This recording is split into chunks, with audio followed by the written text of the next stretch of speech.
हिमाचल प्रदेश की 14वीं विधानसभा के शीतकालीन सत्र के दौरान शिमला ग्रामीण विधानसभा से विधायक विक्रमादित्य सिंह ने हिमाचल सरकार को सलाह दे डाली है। इसके साथ ही उन्होंने पिता वीरभद्र सिंह का भी जिक्र किया है। आगे की रिपोर्ट में हम आपको बताएंगे कि विक्रमादित्य ने हिमाचल सरकार को क्या सलाह दी है, जो काफी इन दिनों सुर्खियों में बनी हुई है, और अपने पिता वीरभद्र सिंह के बारे में उन्होंने क्या कुछ कहा है। आपको बता दें कि छोटे से राज्य हिमाचल प्रदेश में 2 विधानसभा हैं और हर साल विधानसभा का शीतकालीन सत्र धर्मशाला में ही होता है। गुरुवार को विधानसभा सत्र के दूसरे दिन हिमाचल प्रदेश विधानसभा के अध्यक्ष पद पर कुलदीप सिंह पठानिया का सर्वसम्मति से चयन हुआ। इस दौरान पक्ष विपक्ष के विधायकों को भी बोलने का मौका दिया गया। शिमला ग्रामीण विधानसभा से विधायक विक्रमादित्य सिंह ने भी संबोधन के दौरान विधानसभा अध्यक्ष को बधाई दी। इसके साथ ही उन्होंने ये भी कहा कि हिमाचल प्रदेश की दूसरी विधानसभा यानी तपोवन का सही इस्तेमाल किया जाना जरूरी है। उन्होंने कहा कि साल भर में इस विधानसभा का केवल 5 से 6 दिन ही प्रयोग हो रहा है। उन्होंने कहा कि ये पूर्व मुख्यमंत्री वीरभद्र सिंह और पूर्व विधानसभा अध्यक्ष बृज बिहारी लाल बुटेल की भी सोच थी कि इस विधानसभा का सही इस्तेमाल किया जाए। गौरतलब है कि धर्मशाला की विधानसभा में सिर्फ शीतकालीन सत्र के दौरान ही काम होता है। साल भर ये विधानसभा बंद रहती है और ऐसे में कई विधायक समय समय पर ये मांग करते रहे हैं कि करोड़ों रुपए खर्च कर बनाई गई धर्मशाला विधानसभा का साल भर सकारात्मक तौर पर इस्तेमाल किया जाए।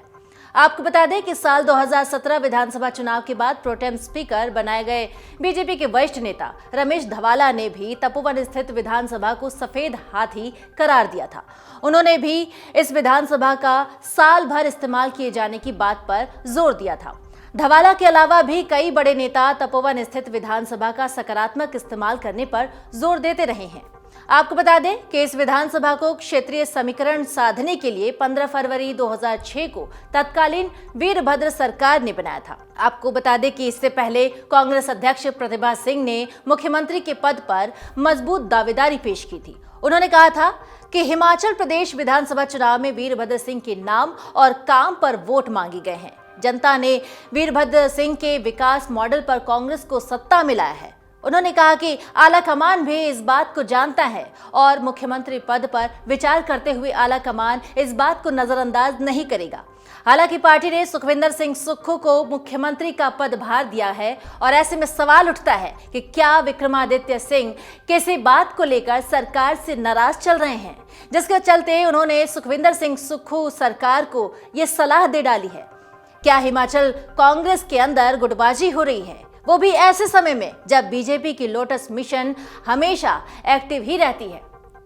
बीजेपी की लोटस मिशन उन राज्यों में कामयाब हो जाती है जहां पर वर्तमान में चल रहे सरकार 2 गुटों में बंट जाती है या सरकार के अंदर किसी बात पर नाराजगी चल रही होती है। मध्य प्रदेश, महाराष्ट्र और गोवा जैसे राज्यों में इसका उदाहरण देखने को मिला था।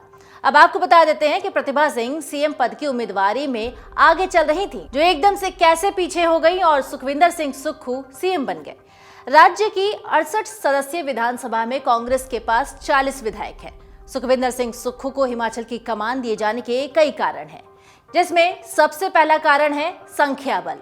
आपको बता दें कि 68 के सदन में 40 कांग्रेस विधायकों में से सुखविंदर सिंह सुक्खू को आधे से ज्यादा का समर्थन हासिल है। यहां तक कि उनके गृह जिले हमीरपुर में बीजेपी के केंद्रीय मंत्री अनुराग ठाकुर और उनके पिता अनुभवी प्रेम कुमार धूमल के गृह जिले में भी कांग्रेस ने 5 में से 4 सीटें जीती, जबकि 5वीं भी एक कांग्रेसी नेता के पास गई, जो बागी बन गए। एक रिपोर्ट के मुताबिक इसके अलावा उनकी सेल्फ मेड इमेज भी है, जो एक बड़ा कारण है। इसके प्रतिद्वंदियों में प्रतिभा सिंह और मुकेश अग्निहोत्री ने दिवंगत वीरभद्र सिंह की छाया में राजनीति शुरू की। प्रतिभा ने पत्नी होने के नाते और मुकेश ने एक पत्रकार सह संरक्षित व्यक्ति के रूप में वो पूर्व छात्र नेता सुक्खू की स्वयं निर्मित छवि के खिलाफ थे, जो कभी दूध बेचते थे और जिनके पिता एक बस ड्राइवर थे। प्रतिभा वर्तमान में राज्य इकाई प्रमुख हैं और उनके बेटे विक्रमादित्य को भी एक वरिष्ठ पद दिया जा सकता है। सुखविंदर सिंह सुक्खू का हमीरपुर जिला राजधानी शिमला और ऊपरी पहाड़ियों से एक पूरी तरीके से अलग क्षेत्र है, जहां वीरभद्र सिंह वंश पूर्व राजघराने से ताकत हासिल करता है। लेकिन सुक्खू शिमला के लिए अजनबी नहीं है, जहां उन्होंने छात्र राजनीति की और बाद में राज्य स्तर की राजनीति में स्नातक होने और अपने गृह जिले हमीरपुर जाने से पहले नगरपालिका चुनाव जीते। इतना ही नहीं, 4 दशकों तक उन्होंने हिमाचल में पार्टी के लगभग सभी स्तरों पर काम किया। भारतीय राष्ट्रीय छात्र संघ से युवा कांग्रेस की ओर बढ़ते हुए राज्य इकाई के प्रमुख बने। डाउनलोड करें अमर उजाला ऐप और पाएं खबरें लगातार। अगर आप ये वीडियो YouTube पर देख रहे हैं तो हमारे चैनल को सब्सक्राइब करें और बेल आइकन को दबाना ना भूलें। अगर आप Facebook पर ये वीडियो देख रहे हैं तो हमारे पेज को लाइक करें।